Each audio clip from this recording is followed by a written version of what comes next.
Well, I'm sure you've seen that done a dozen times on YouTube. I know I have. Somebody picks a lock and it's entertaining, but you don't learn much from that. How does a key work in a pin tumbler lock? And how do you use a pick to turn the plug if you don't even have a key? I'm sure you've seen one of these before. This is a common pin tumbler key-in knob cylinder. This one happens to have a Schlage keyway. It's the same kind of cylinder you'll find in every deadbolt and keyed doorknob and keyed door lever that you're probably going to run across. I'm going to take the tailpiece off and the cap. I have to take the cap off so that I can remove the plug from the shell, and we'll see what it looks like inside. Okay, I've removed the tailpiece, and all I have to do now is turn the key a little bit, and I can use a plug follower here and push the plug right out of the shell. This is the shell, this is the plug, and you can see that the plug is drilled here for 5 pin tumblers.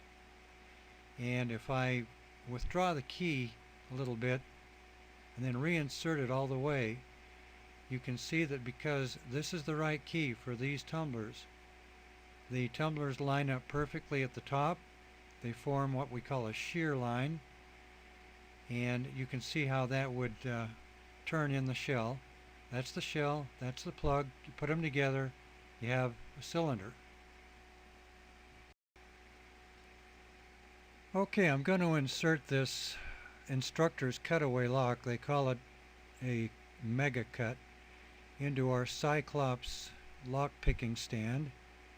By the way, you can get these at www.lockpickers.com, which will take you to lockpickersmall.com. And let me tilt the stand a little bit here to get a better view of what's going on. Clamp it in good and tight in the Cyclops, and okay, I've got a good view of it here.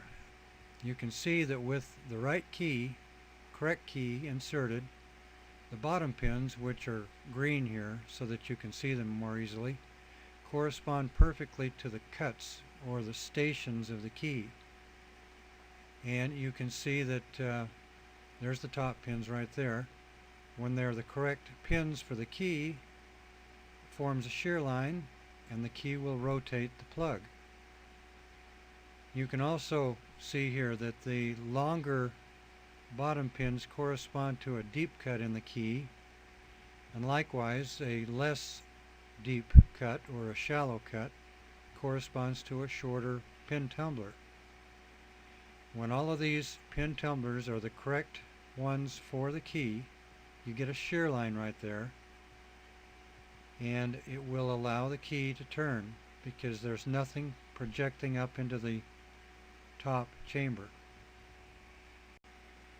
Okay, I've got a quick set version of the Mega Cutaway Instructor's cylinder, and I've removed all but one pin stack. A pin stack is when you have a bottom pin, a top pin, maybe a master wafer, we don't have any in there, and a spring. That makes a pin stack. And because this bottom pin is the right one for this key, the plug will rotate easily. And you'll see why I'm going to make a point here. Okay, now you'll see if I remove the key, what happens is the bottom pin falls further down into the plug. The top pin drops a little bit into the plug, part way in. That prevents the plug from turning. Even with just one pin stack, we can't turn the plug because that top pin is sitting on top of the bottom pin, driven by the spring, and it's pinning the plug. If I had all of these other stations pinned, we'd have 5 pin stacks preventing that plug from rotating. And to demonstrate what this means is, let me insert this pick in here, and you'll see that I just have to lift it up very slightly. We've only got one pin stack in here. If I just lift it up slightly, I can get that bottom pin right up to the shear line just with lifting one pick. If we had only one stack of pins in a lock, that's all we'd have to do to pick it. Just have to lift it up, and then if I had a tension wrench, I don't think I even need one. With this pick I can turn it. There we go. So it is super easy to pick a lock if there's only one pin stack in it. Well, what if we have more than one pin stack? Here I've got another 2 pin stacks. We've got position 2, 3, and 4 pinned up. If I insert a pick and just try to lift them all to the shear line at the same time, and keep in mind, in the real world you're not seeing what's going on inside the lock, but here I can see that I can get one to the shear line by lifting it up. The others are just being at different levels because the bottom pins are different lengths. If I try to raise them all at once, you might get one, maybe even 2 to the shear line, but you're going to have one that's not. And if you get 5 pin stacks, you've got even more trouble. So by putting a pick in and just raising it up with tension on the tension wrench, you're not going to pick a lock. It's going to have to be done a different way. Okay, I've inserted a tension wrench in this cylinder, and I'm going to maintain just a little tiny bit of pressure on that wrench while I pick. You don't want much downward pressure at all, just barely enough to know that you're putting some turning tension on the plug. Otherwise you're going to cause the top pins to freeze up and you won't be able to get any pin action with your pick.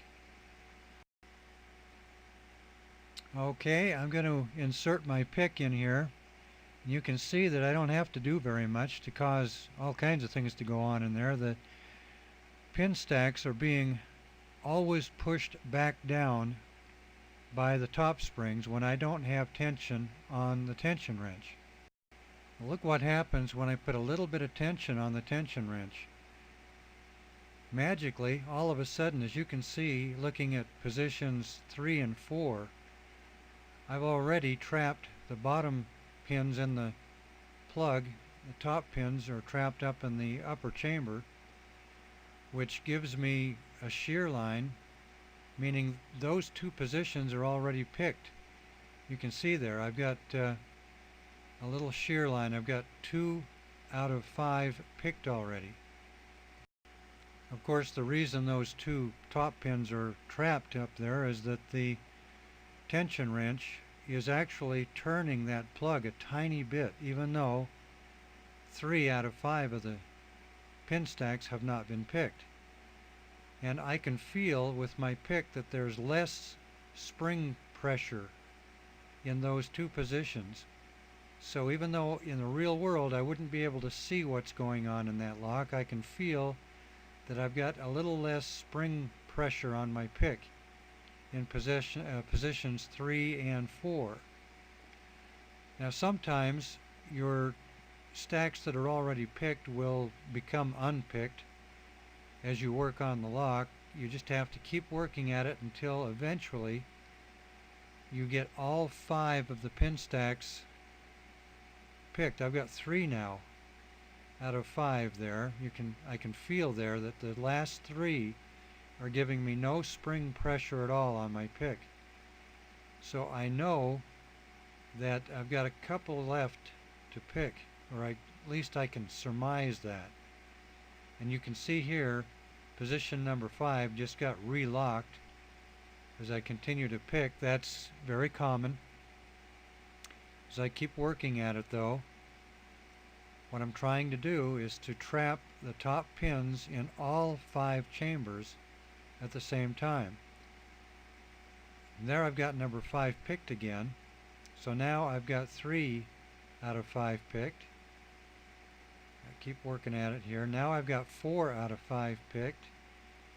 And that first position is the one that's hanging me up. I can tell by feeling with the pick that that first position has some pressure.